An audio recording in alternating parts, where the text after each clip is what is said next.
Hi అండి, నమస్తే. Welcome to my channel voice of Lakshmi. ప్రముఖ రచయిత జీవి శ్రీనివాస్ గారు రచించిన కాంపౌండ్ వాల్ అనే ఒక చక్కటి కథను వినేద్దామండి. ఈ కథ 2019వ సంవత్సరంలో సాక్షి ఫండేలో ప్రచురితమైంది. కథను మొదలు పెట్టబోయే ముందు మన ఛానల్ని ఎవరైనా ఫస్ట్ టైం చూస్తున్నట్లయితే ఛానల్ని తప్పకుండా సబ్స్క్రైబ్ చేయండి. అలాగే కథ నచ్చితే లైక్ చేయటం మర్చిపోకండి. కథలోకి వెళ్ళిపోదామా? నువ్వైనా చూడాలి కదమ్మా, చూడ మేకలొచ్చి మల్లె మొక్కని ఎలా తినేశాయో. కాలేజీ నుంచి వస్తూనే నాపై విరుచుకుపడింది నా కూతురు మృదుల. గబగబా వంటింట్లో నుంచి బయటకొచ్చి చూశాను. ఎంతో ఇష్టంగా పెంచుకుంటున్న మల్లె మొక్క అది. ఇప్పుడిప్పుడే చిన్న చిన్నగా పువ్వులు పూయటం ప్రారంభించింది. మేకలు చాలా వరకు తినేశాయి. ప్రాణం ఉసూరుమంది. బేలగా చూశాను కూతురి వంక. మృదుల కళ్ళలో నీళ్లు తిరుగుతున్నాయి. పాపం, మొక్కలంటే తనకెంతో ఇష్టం. రోజు పొద్దునే మొక్కలన్నిటికీ నీళ్లు పెట్టి వాటితో కాసేపు కబుర్లు చెప్పి మరీ కాలేజీకి వెళ్తుంది. మల్లె మొక్క అలా అయ్యేసరికి విలవిల్లాడిపోతుంది. పోనీలేవే, జరిగిపోయింది కదా, మనం ఏం చేయగలం ఇప్పుడు, ఊరుకోవే అన్నా. మా అత్తగారి మాటలకు ఒక్కసారిగా రయ్యన లేచింది నా కూతురు. కష్టపడి మొక్కలను పెంచితే తెలిసేది నా బాధ ఏమిటో. అయినా ఇంట్లో ఖాళీగా కూర్చుని ఉంటున్నావు కదా, మేకలు మొక్కల్ని తినకుండా చూడలేకపోయావా అని వాళ్ళ నాయనమ్మ మీద వంటికాలి మీద లేచింది మృదుల. నడుం నొప్పిగా ఉంటే కాస్త అలా నడుం వాల్చానే, అంతలోనే ఇలా పాడు మేకలొచ్చి తినేశాయి అన్న. మా అత్తగారి మాటల్ని విననట్టు విసవిసా లోపలికి వెళ్ళిపోయిన మనవరాల్ని చూస్తూ నవ్వేశారు మా అత్తగారు. ఇంతకుముందు మేము పట్నం లోపల అద్దెకు ఉండేవాళ్ళం.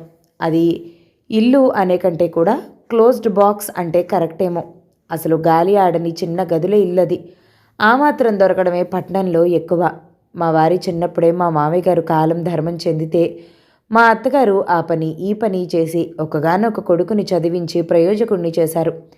మా వారు చేస్తున్నది గుమస్తా ఉద్యోగం కాబట్టి పాపైనా బాబైనా ఒక్కరే చాలు అని మా ఆలోచన. ఆవిడ మా ఆలోచనకు అంగీకరించటం, మృదుల పుట్టిన వెంటనే ఫుల్ స్టాప్ పెట్టడం జరిగిపోయింది. రూపాయి కూడబెట్టి ఆఫీస్ లోన్ తీసుకుని ఊరి చివర కొత్తగా వచ్చిన కాలనీలో ఖాళీ జాగా కొని ముచ్చటైన చిన్న ఇల్లు కట్టుకున్నాం. ఇంకా చిన్న చిన్న ఇంటి పనులు పెండింగ్ ఉండిపోయాయి. డబ్బులు సర్దుబాటు అయ్యాక చేయిద్దామని ఊరుకున్నాం. మేము ఇంట్లోకి వచ్చి ఓ 6 నెలలయింది. ఈ ఇంటికి వచ్చాకే మృదుల ఇంటర్ ఫస్ట్ ఇయర్లో జాయిన్ అయింది. మృదులకు మొక్కలంటే చాలా ఇష్టం. ఇంతకుముందు అద్దెకున్న ఇంట్లో మొక్కలు పెంచే వీలు లేక మనీ ప్లాంట్ని బాటిల్స్లో పెంచి మురిసిపోయేది. ఇక్కడ ఇంటి ముందు కొద్దిగా ఖాళీ స్థలాన్ని మొక్కల కోసమనే ప్రత్యేకంగా ఉంచాం. పూల మొక్కలు, ఆకుకూరల మొక్కలు, కొత్తిమీర పెంచుతుంది మృదుల. నిజం చెప్పొద్దు, నాకు కూడా ఏ రోజుకా రోజు తాజా ఆకుకూరలు వంటకు ఉపయోగపడుతున్నాయి. మా ఇంటికి ఎవరొచ్చినా వారు ముందు మాట్లాడేది మొక్కలు, వాటి పచ్చదనం వలన మా ఇంటికి వచ్చిన అందం గురించి మాత్రమే. రాత్రి మా వారు రాగానే భోజనాలు చేసి మొక్కల మధ్యలో కుర్చీలేసి కూర్చుని నలుగురం కాసేపు మాట్లాడుకోవటం మాకు అలవాటు. ఈరోజు మృదుల వాళ్ళ నాన్నతో పోట్లాట ప్రారంభించింది. నాన్నగారు, ఎన్నిసార్లు చెప్పాలి మీకు కాంపౌండ్ వాల్ కట్టించమని? చూడండి, మళ్ళీ మేకలొచ్చి మల్లె మొక్కని ఎలా తినేశాయో. మొన్న ఆవులొచ్చి మొత్తం పాడు చేసి వెళ్ళాయి. మేము ఇల్లు పూర్తి చేశాం కానీ చుట్టూ కాంపౌండ్ వాల్ కట్టించలేదు. సరిగ్గా సివిల్ వర్క్ అయ్యి ఫినిషింగ్ల దగ్గరకు వచ్చేసరికి చేతిలోని డబ్బులన్నీ ఖాళీ అయిపోయాయి. చీటీ ఒకటి వేస్తున్నాం. ఇంకో 4 నెలలు పోయాక చీటీ పాడి కాంపౌండ్ వాల్ కట్టించాలన్నదే మా ఆలోచన. బంగారు తల్లి, నీకు తెలుసు కదరా, చీటీ డబ్బులు రాగానే కట్టించేద్దాం, సరేనా? కూతురి తలపై చేయి వేసి మా వారు చెప్పారు. అప్పటికి ఒక్క మొక్క ఉండదు, తొక్క ఉండదు, అప్పుడు కట్టించడం దండగా కోపంగా అంది మృదుల. గారాల కూతురు కదా, మాపై అప్పుడప్పుడు అరుస్తూ ఉంటుంది. కొడుకైనా కూతురైనా తనే కదా. మా ఇంట్లో అందరికీ మృదులంటే చాలా ఇష్టం. స్వేచ్ఛగా తన భావాలను పంచుకోవాలని మా వారెప్పుడూ ప్రోత్సహిస్తూ ఉంటారు. అందుకే తనకి కోపం వచ్చినా ప్రేమ వచ్చినా వెంటనే చెప్పేస్తుంది.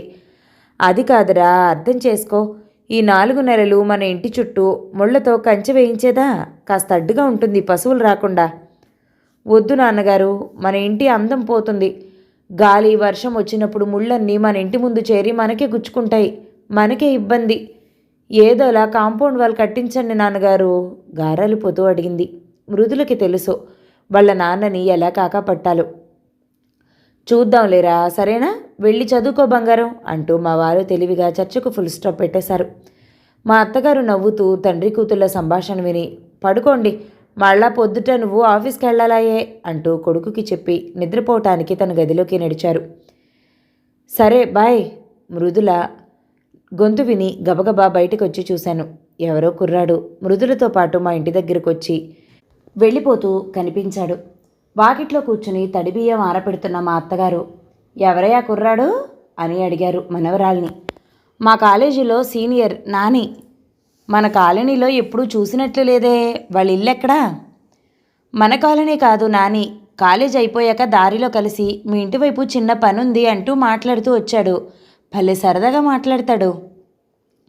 మరి ఇంట్లోకి పిలవకుండా అలా పంపించేశావేమిటి? నానమ్మ ప్రశ్న. నిజమే కదా, నాకు ఆలోచనే రాలేదు అంటున్న మనవరాలిని పిలిచి తన పక్కనే కూర్చోపెట్టుకుని, చూడు ముద్దు, మా అత్తగారు మృదులను అలానే పిలుస్తారు. చూడు ముద్దు, నీది తెలిసి తెలియని వయసు, ఆ అబ్బాయిది కూడా.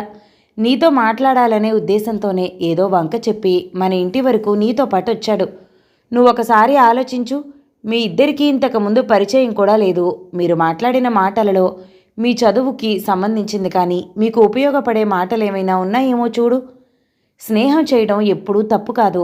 కులం, మతం, పేద, గొప్ప భేదాలు ఉండకూడదు. కావలసింది కల్మషం లేని స్నేహ హృదయం మాత్రమే. స్నేహానికి అసలైన అర్హత. పెద్దావిడ మాటలు వింటూ మృదు వైపు చూసి ఒక్కసారి ఉలిక్కిపడ్డాను. ఒక్కసారిగా నా కూతురి ముఖం రంగులు మారసాగింది. కనుబొమ్మలలో జలపాతం దూకడానికి సిద్ధంగా ఉంది. పెదవులు ఉక్రోషంతో ఆక్రోశిస్తున్నాయి. మృదుల పరిస్థితి అర్థం చేసుకుని గబగబా వెళ్ళి, నువ్వు వెళ్ళి ఫ్రెష్ అయ్యిరా, స్నాక్స్ తిందు గాని అని లోపలికి పంపించేశాను. ఫ్రెష్ అయ్యి వచ్చి నా ఫోన్ తీసుకుని తన ఫేస్బుక్ అకౌంట్ ఓపెన్ చేసి చూడసాగింది. నేను తన కోసం వేడివేడి పకోడీలు చేసి పిలుస్తున్నాను, కానీ ఫేస్బుక్లో మునిగిపోయి నా మాటలు వినపట్టం లేదు మృదులకు. పక్కనే ఉన్న మా అత్తగారు వెళ్ళి మనవరాలి పక్కన కూర్చుని ఫేస్బుక్ చూడసాగారు. ఒక 2 నిమిషాలు చూసి, ముద్దు, నాకేమీ అర్థం కావటం లేదు, నువ్వేం చేస్తున్నావో అన్నారు. నేను నా ఫ్రెండ్స్తో చాటింగ్ చేస్తున్నాను. నీకు ఇంగ్లీష్ రాదు కాబట్టి నీకు అర్థం కావటం లేదు. ఫ్రెండ్స్ అంటే? మా అత్తగారి ప్రశ్నల పర్వం మొదలైంది. మౌనిక, లల్లి, దీపిక అందరూనూ ఓ గంట క్రితం వరకు కాలేజీలో కలిసే ఉన్నారు కదే మీరందరూ, అంతలోనే మళ్ళా కబుర్లా? అదంతే నాని, ఎంతసేపు మాట్లాడుకున్నా ఇంకా బోలెడు మాటలు మిగిలిపోయే ఉంటాయి. అలాగా? బొగ్గన అరచేయి పెట్టుకుని ఆశ్చర్యపోయిందావిడ. ఏం మాట్లాడుతున్నారో నాకు కూడా కాస్త చెప్పమ్మా. కుతూహలం అత్తగారి గొంతులో. ఏం మాట్లాడుతున్నావంటే చెప్పడానికి ఏముండదు, జస్ట్ చిట్చాట్ అంతే. అదేమిటే, ఒక పక్క మీ అమ్మ పిలుస్తున్నా వినపడనంతగా ఫోన్లో మునిగిపోయావో, ఏం మాట్లాడుకున్నారో అంటే చెప్పడానికి ఏమీ లేదు అంటున్నావో. నాని, జస్ట్ టైంపాస్ అంతే. బంగారు, జస్ట్ టైంపాస్ అన్నావు కదా, అసలు టైం అంటే ఏమిటో నీకు తెలుసా? మా అత్తగారి ప్రశ్న అర్థమై ఆనక నా వైపు చూసింది మృదుల. మా అత్తగారు పుస్తకాలు బాగా చదువుతారు. పేపర్ ఒక్క అక్షరం వదలకుండా రోజు చదువుతారు. ఇంగ్లీష్ పెద్దగా రాకపోవటం వల్ల తెలుగులో దొరికే ప్రతి పేపర్ చదువుతారు. ఆఖరికి కిరాణా పొట్లంతో వచ్చే కాగితంతో సహా. ఆ నాలెడ్జి ఆవిడను ధైర్యంగా బ్రతికేలా చేసిందని చెప్తారావిడ.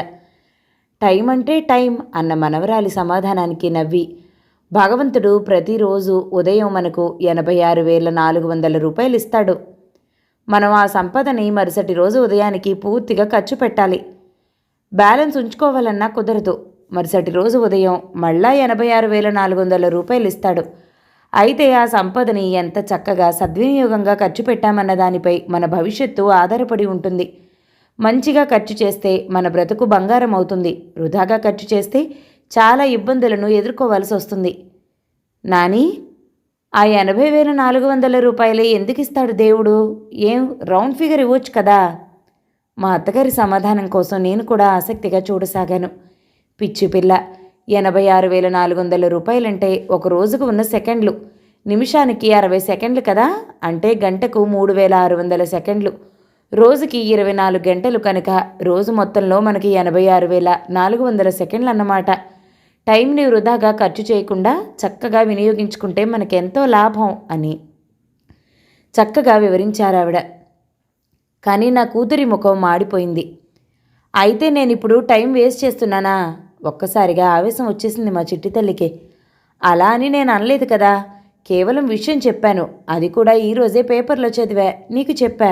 నువ్వు టైం వేస్ట్ చేస్తున్నావని కాదు, సమయం విలువ తెలుసుకుంటావని చెప్పానమ్మా. మా అత్తగారి ఉపశమన మాటలు మృదుల తలకెక్కలేదు. అంటూ చివాలన లేచి తన గదిలోకి వెళ్ళిపోయింది. మృదుల ప్రవర్తనకు మా అత్తగారి ముఖం ఒక్కసారిగా చిన్నపోయింది. కానీ అంతలోనే పెద్దరికంతో ఒక చిన్న నవ్వు నవ్వేశారు అలవాటుగా. నిజం చెప్పాలంటే మా అత్తగారిని చూస్తే చాలా ఆనందం వేసింది. అలాంటి తెలివైన అత్తగారు నాకు దొరకడం నా అదృష్టం. లోపల మృదుల ఏం చేస్తుందోనని గది లోపలికి వెళ్ళేసరికి వెక్కి వెక్కి ఏడుస్తోంది. నాకు ఒక్కసారే గుండె చెరువైంది. ఏమైందమ్మా, ఎందుకు ఏడుస్తున్నావు? లాలనగా అడిగాను. ఏం లేదులే. చెప్పు బంగారం, చెప్తేనే కదా నాకు తెలిసేది అన్నాను, కారణం తెలిసి కూడా. నాని చూడమ్మా, ఎప్పుడు నన్నే తప్పు పడుతూ ఉంటుంది, అలా ఉండకూడదు ఇలా ఉండకూడదు అని. ఫేస్బుక్ చూస్తే తప్పు, ఫ్రెండ్స్తో మాట్లాడితే తప్పు, ఆఖరికి టీవీలో సీరియల్ చూస్తే తప్పు. టీవీ ఆపేసి తనతో పాటు కూర్చుని పుస్తకాలు చదవమంటుంది. పక్కనే కూర్చుంటుంది ఒక పుస్తకం పట్టుకుని. నేను మళ్ళా చదవనేమోనని కాపలా ఉంటుంది. అసలు నానికి నేనంటేనే ఇష్టం లేదనుకుంటా. 10th 10కి 10 జీపీఏ తెచ్చుకుంటే నాన్నగారు మంచి సెల్ గిఫ్ట్గా ఇస్తా అన్నారు కదా, నీకు గుర్తుంది కదా. మొన్న నాన్నగారు, బంగారు రేపు షాప్కి వెళ్ళి నీకు మంచి స్మార్ట్ ఫోన్ కొనిపెడతాను అన్నారు కదా. నాకైతే గాల్లో తేలినట్లయింది నాన్నగారి మాటలు వినగానే. ఏ కంపెనీ అయితే బాగుంటుందో, ఏ మోడల్ బాగుంటుందో అని ఊహించుకోసాగాను. కానీ అప్పుడు నాని ఏముందో గుర్తుందా నీకు? ఆవేశంతో అడిగింది మృదుల. అవును, 10th 10కి 10 జీపీఏ సాధించింది మృదుల. చేసిన ప్రామిస్ ప్రకారం మంచి స్మార్ట్ ఫోన్ కొనడానికి రెడీ అయిపోయారు మా వారు. ఆయన రేపు షాప్కి వెళ్దామని చెప్పగానే మా అత్తగారు చెప్పిన మాటలు నాకు బాగా గుర్తున్నాయి. ఇప్పుడప్పుడే ఫోన్ కొనివ్వద్దు, చిన్నపిల్ల, అప్పుడే ఫోన్ ఎందుకో, ఇంటర్ అయిపోయాక ఇద్దాం. మా వారికి తల్లి మాట అంటే వేదవాక్యే మరి. మగదక్షత లేకపోయినా ఎన్నో కష్టాలు పడి తనని పెంచి చదివించి ప్రయోజకుడిగా తీర్చిదిద్దిన తల్లి అంటే మా వారికి ప్రాణం. ఆవిడ తెలివితేటలు, జీవన నైపుణ్యాలపై అపారమైన నమ్మకం. బంగారం, సారీరా, నీకిప్పుడు ఇద్దామనుకున్న ఫోన్ కంటే ఇంకా మంచి ఫోన్ని ఇంటర్ అయ్యాక కొనిస్తారా, ప్రామిస్ అంటూ కూతురి చేయి పట్టుకుని ఇంటి ముందు మొక్కల దగ్గరికి తీసుకుని వెళ్ళిపోయారు. బహుశా నచ్చ చెప్పడానికి కాబోలు. అమ్మా మాట్లాడు, అలా నిలబడిపోయావేంటి? నన్ను కదుపుతూ మృదుల అడుగుతూ ఉంటే గత జ్ఞాపకాలలో నుంచి బయటకొచ్చాను. నా నడుము చుట్టూ చేతులు వేసి నా పొట్టలో దూరి వెక్కి వెక్కి ఏడుస్తున్న కూతుర్ని చూస్తే కడుపు తరుక్కుపోయింది. అమ్మా, నానితో మరి మాట్లాడను, నాకు సపరేట్గా మంచం వేయించు, లేదంటే కిందే పడుకుంటా. 2 బెడ్రూమ్ల మా ఇంటిలో అత్తగారు మృదుల ఒక గదిలో, మేమిద్దరం ఒక గదిలో పడుకుంటాం. మా అత్తగారు మృదులకి కొద్దిగా వయసు రాగానే తనతో పాటు తన మంచం పైనే పడుకోబెట్టుకుంటున్నారు. నా కర్తవ్యం నాకు బోధపడింది. ఇదే సరైన సమయం. మనుషుల మధ్య అంతరాలు ఏర్పడకూడదు. పొరపాటున ఏర్పడితే వెంటనే సరిచేయకపోతే అగాధాలు ఏర్పడిపోతాయి. మృదుల మనసులో మా అత్తగారి పట్ల పేరుకుపోతున్న ద్వేషాంకురాన్ని ఇప్పుడే పెకలించాలని అనుకున్నాను. బంగారం, మా చిట్టి తల్లి కదూ, అమ్మ మాట శ్రద్ధగా వింటావు కదూ? చెప్పమ్మా, నీ మాట నేనెప్పుడూ వింటాను కదా. పిచ్చి తల్లి, నువ్వు నాన్నగారితో రోజు ఏం చేయమని అడుగుతున్నావో చెప్పు. కాంపౌండ్ వాల్ గురించమ్మా. ఎందుకని మనకు కాంపౌండ్ వాల్ అవసరం? మనం శ్రద్ధగా ప్రాణం పెట్టి ఎంతో జాగ్రత్తగా పెంచుకుంటున్న మొక్కలను పశువులు తినేయకుండా చుట్టూ రక్షణగా కాంపౌండ్ వాల్ ఉంటుందని. కాంపౌండ్ ఉంటే మన ఇంటికి, మన మొక్కలకి రక్షణగా ఉంటుందని కదా నువ్వు రోజు మీ నాన్నగారిని కాంపౌండ్ వాల్ కోసం అడుగుతున్నావు, అంతే కదా? అవునమ్మా. కాంపౌండ్ వాల్ గురించి మాట్లాడగానే మృదులలో హుషారొచ్చింది. బంగారం, మన ఇంటికి కాంపౌండ్ వాల్ ఎలా రక్షణగా నిలబడుతుందో మన కుటుంబానికి మీ నానమ్మ కాంపౌండ్ వాల్ తల్లి. అర్థం కానట్లు ముఖం పెట్టిన కూతురు నుదుటిపై చిన్న ముద్దు పెట్టాను. మీ నానమ్మ తనకున్న జీవితానుభవంతో మనందరినీ చక్కగా సరైన దారిలో పెట్టాలని, మన కుటుంబం ఏ ఇబ్బందులు లేకుండా ఉండాలని తాపత్రయపడుతుంది. ఉదయం నీ సీనియర్ మన ఇంటి ముందు వరకు వచ్చి వెళ్ళిపోయాడు కదా, ఎందుకో తెలుసా? మీ నానమ్మని చూసి. ఎవరైనా సరే మనసులో చెడు ఆలోచనలు కలిగి ఉంటే అకస్మాత్తుగా పెద్దవారు కనిపిస్తే తత్తరపడతాం. ఆ అబ్బాయి అదే పడ్డాడు. ఫోన్లో ఫేస్బుక్ చూస్తుంటే ఆవిడ క్లాస్ చెప్పారని నువ్వు అనుకుంటున్నావు, కానీ ఆ రంగుల వలయంలో నువ్వెక్కడ చిక్కుకుంటావేమోనన్న భయం ఆవిడిది. నీకు ఫోన్ ఎందుకు వద్దన్నారో తెలుసా? నీకింకా 16 వచ్చింది. నీ వయసులో పిల్లలకి మంచేదో చెడేదో స్పష్టంగా తెలీదు. అన్నీ మీకు తెలుసని పెద్దవాళ్ళం అయిపోయామన్న భ్రమలో ఉంటారు మీరు. మీ టీనేజ్లో వయసుకు తొందర ఎక్కువ. ఈ వయసులో ఫోన్ ఇస్తే నీకు మంచి కంటే చెడవుతుందని మీ నాని భయం. చెప్తూ మృదులని చూస్తున్నాను, ఎలా రియాక్ట్ అవుతుందా అని. శ్రద్ధగా వింటుంది అనిపించాక మళ్ళా మాట్లాడడం ప్రారంభించాను. చాలామంది పిల్లల్ని చూడు, 10th వరకు ఫస్ట్ క్లాస్లో ఉంటారు. ఇంటర్కి రాగానే చదువులో వెనకబడిపోతారు. కారణం ఏమిటో తెలుసా? ఇంటర్కి రాగానే రెక్కలు వచ్చేశాయన్న తెలియనితనం. పేరెంట్స్ అయిన మేము కూడా అందుకు కొంత కారణం. 10th వరకు ఇంటికి లేటుగా వస్తే ఎక్కడికి వెళ్ళారని ఆరా తీసే మేము పిల్లలు కాలేజీకి రాగానే కొద్దిగా చూసి చూడనట్లు ఉంటాం. మేము మీకు స్వేచ్ఛ ఇచ్చామనుకుంటాం, కానీ ఆ స్వేచ్ఛ సరైన దారిలో వెడుతుందా లేదా అని పరిశీలన చేయలేకపోతున్నాం.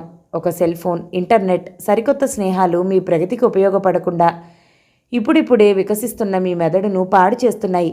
సాంకేతికత మీకు వికృతంగా పరిచయం అవుతుంది. నువ్వెక్కడ నీ బంగారు భవిష్యత్తు పాడు చేసుకుంటావేమోనని మీ నాని భయం. ఎందుకంటే నువ్వు మా అందరి ప్రాణం. మా ఆశలన్నీ నీపైనే కదా. అందుకే ఎటువంటి చెడు ఆలోచనలు, చెడు స్నేహాలు నిన్ను, నీ ఆలోచనలని పాడు చేయకుండా నీ చుట్టూ రక్షణగా కాంపౌండ్ వల్లగా నిలబడుతున్నారావిడ. పిల్లల స్నేహాలకు, సరదాలకు మేము అడ్డు కాదు. మీ ఆనందమే మాకు ముఖ్యం. కానీ ఆ సరదాల వలన మీ బంగారు భవిష్యత్తు పాడవుతుంటే చూస్తూ ఊరుకోలేం కదా.